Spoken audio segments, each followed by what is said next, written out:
Welcome back to R N kitchen. আজ বানাবো চিংড়ি মাছের কালিয়া।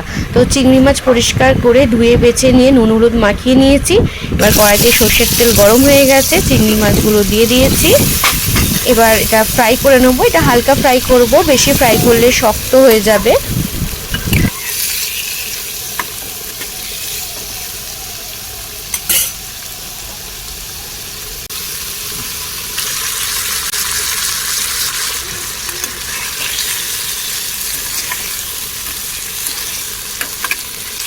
চিংড়ি মাছ ফ্রাই হয়ে গেছে, এবার আমি চিংড়ি মাছগুলো তুলে নিলাম। এবার ওই কড়াইতেই আরও কিছুটা সর্ষের তেল গরম করে তাতে দুটো তেজপাতা ফোড়ন দিলাম, হালকা নাড়াচাড়া করে নিলাম।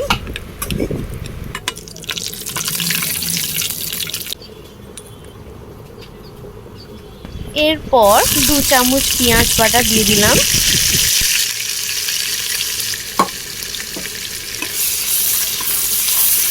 কিছুক্ষণ নাড়াচাড়া করে পেঁয়াজ বাটাটা একটু ফ্রাই করে নিলাম।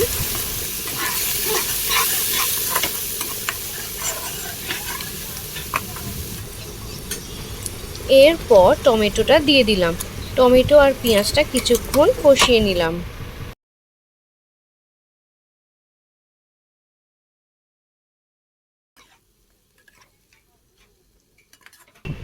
এক চামচ আদা রসুন বাটা, হাফ চামচ কাঁচা লঙ্কা বাটা, হাফ চামচ লাল লঙ্কার গুঁড়ো, ঝালটা নিজেদের পছন্দ অনুযায়ী, হাফ চামচ হলুদ গুঁড়ো, স্বাদ অনুযায়ী নুন, সামান্য চিনি, সব মশলা দিয়ে এবার ভালো করে সবটা একসাথে কষিয়ে নিতে হবে। আপনারা চাইলে এখানে জিরে ও ধনে গুঁড়ো ব্যবহার করতে পারেন। তো মশলাটা ভালো করে কষাতে হবে যাতে কাঁচা মশলার গন্ধ না ছাড়ে। তো মশলা থেকে তেল বেরিয়ে গেছে, মশলা কষানো হয়ে গেছে। এবার আমি চিংড়ি মাছটা দিয়ে দিলাম।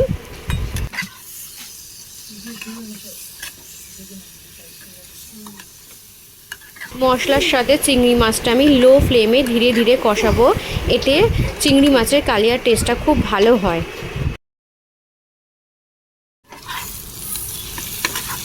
কিছুক্ষণ কষানোর পর কালারটা একটু চেঞ্জ হয়ে গেছে। এরপর আমি এর মধ্যে দুটো চেরা কাঁচা লঙ্কা আর সামান্য ধনেপাতা কুচি দিয়ে আবারও একটু কষিয়ে নেব।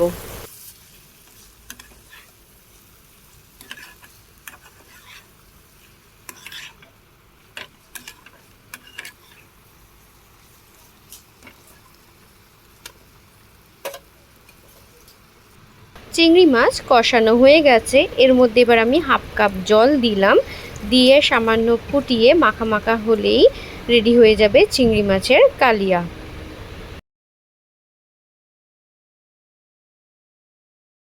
চিংড়ি মাছের গ্রেভিটা দিয়ে তেল বের হতে শুরু হয়ে গেছে, আর অনেকটা গ্রেভির পরিমাণ কমেও গিয়ে মাখা মাখা হয়ে গেছে।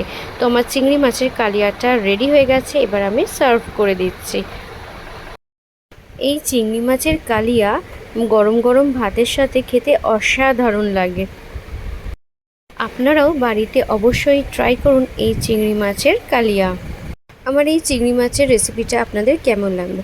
যদি ভালো লেগে থাকে তাহলে অতি অবশ্যই একটা like, comment, share and subscribe করে দিও আমার চ্যানেলটি। পাশে থাকা বেল আইকনটি প্রেস করে দিও সমস্ত রকমের আপডেট ও নোটিফিকেশন পাওয়ার জন্য।